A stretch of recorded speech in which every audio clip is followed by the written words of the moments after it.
We spent 7 days in Costa Rica, and during that time saw so much beauty, drove on some insane roads, stayed in some beautiful and luxurious Airbnbs, saw a ton of animals, and the food was literally to die for.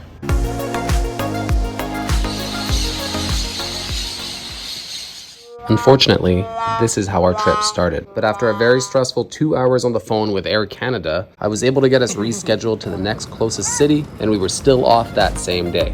Once we arrived, we picked up our rental car, had a quick night's sleep, and then in the morning had this amazing traditional Costa Rican breakfast. Next, we headed out to Monteverde and checked into the most beautiful Airbnb that I've ever stayed at in my life. I mean, look at those views.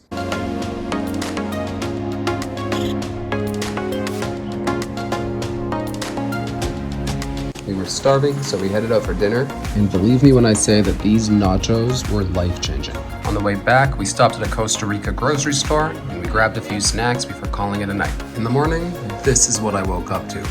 My camera, a coffee, and these insane views. I couldn't even believe they were real. Our first outing in Monteverde was the Curicancha Reserve. We got a quick taste of the Costa Rican rainforest and all the wildlife here. Wow, oh my god. Wow. Wow. We're inside a tree. Yep, it's still alive, by the way.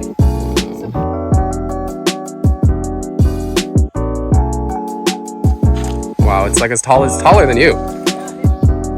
At the end of the trail, my girlfriend saw a family of coatis in the woods, including babies, and they were so cute.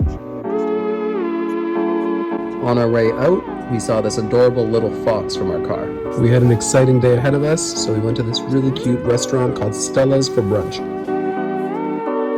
The bill we paid with even had a sloth on it. Not gonna lie, I was definitely nervous about what's coming up. So, I'm tied to this. Yes. Okay, and then I'll grab onto this. Okay, you're gonna drop it down after. 3, 2, 1, bungee!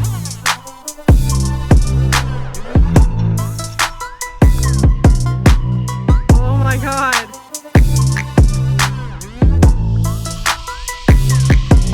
After you jump, you literally have to grab hold of this other rope, hook it onto yourself so that they can pull you back up.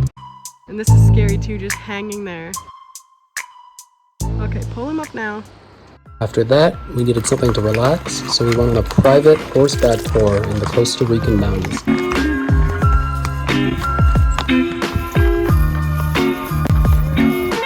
Somewhere along the way, we stopped and saw a 1,000-something-year-old tree that had roots so big that you could literally walk underneath them. It was incredibly beautiful and definitely a highlight of the trip.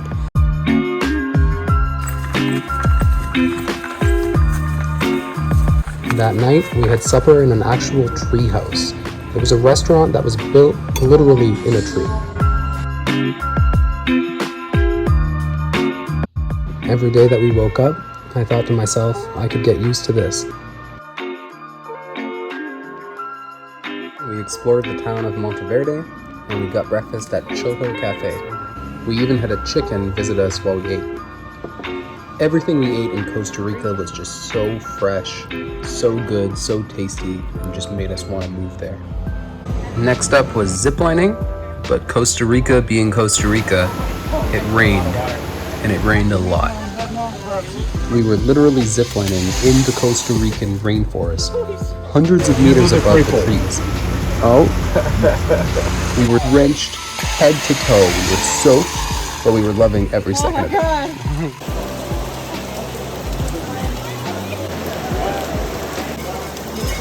On the way to our next Airbnb in Capos, we saw some crocodiles off the bridge.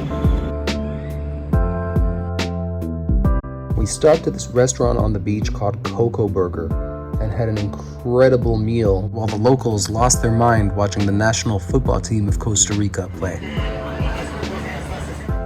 We checked into our next Airbnb, which was right outside of Manuel Antonio in Capos, and wow, not only was it luxurious, but we could see so many animals right from the balcony. Just sitting in the hammock, we were able to see monkeys, scarlet macaws. It was insane.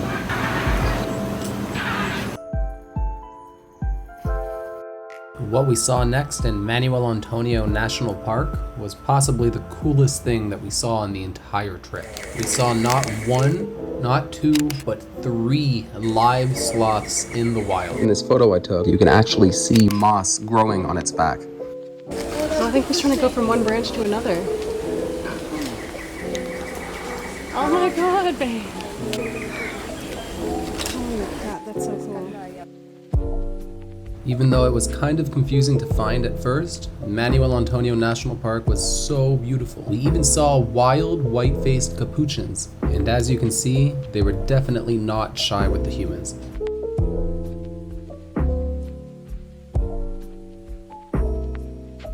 He almost fell!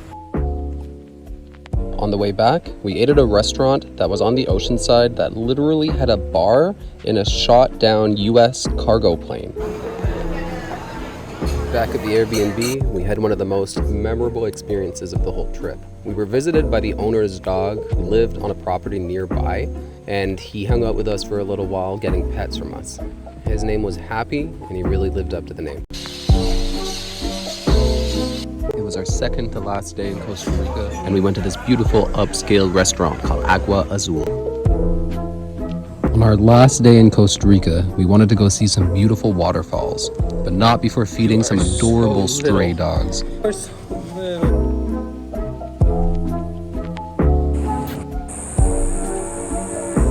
The first waterfall that we went to was a swim hole. There was a ton of tourists there, but it was still really fun. The water was warm enough, and there were a bunch of spots that you could jump off, including a rope swing. We had some minor difficulties getting to the next waterfall, to say the least. We literally pulled up and there's a rock slide on the only road to the waterfall. But luckily for us, a bunch of locals were clearing it. But when we finally made it, wow, just wow. The way back from this waterfall was definitely the most extreme and scary road that we drove on the whole trip. This bridge was literally so narrow that we had to fold the mirrors in, and it felt like it was about to fall apart while we drove on it. Listen to the sound that it made. Like close to my side.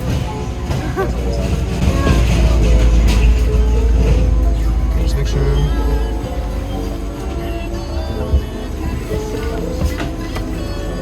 Okay, yeah. You're good. And as if that bridge wasn't enough, we immediately had to drive through a small river right afterwards. Hate this. You ready? No. It was our very last evening in Costa Rica, and this was the last meal that we actually went out to. It was really nice. It was an upscale place, and I had a steak and she had ribs. On an unrelated note, doesn't Abby look really beautiful here? All good things must come to an end. It was time to wake up at 3 a.m. and head to the airport to head back to Canada. But we at least got some beautiful views on the drive back to San Jose. The last morning in Costa Rica, just dropped off our car on the shuttle on the way back to the airport. I don't want to go. So sad. It was amazing.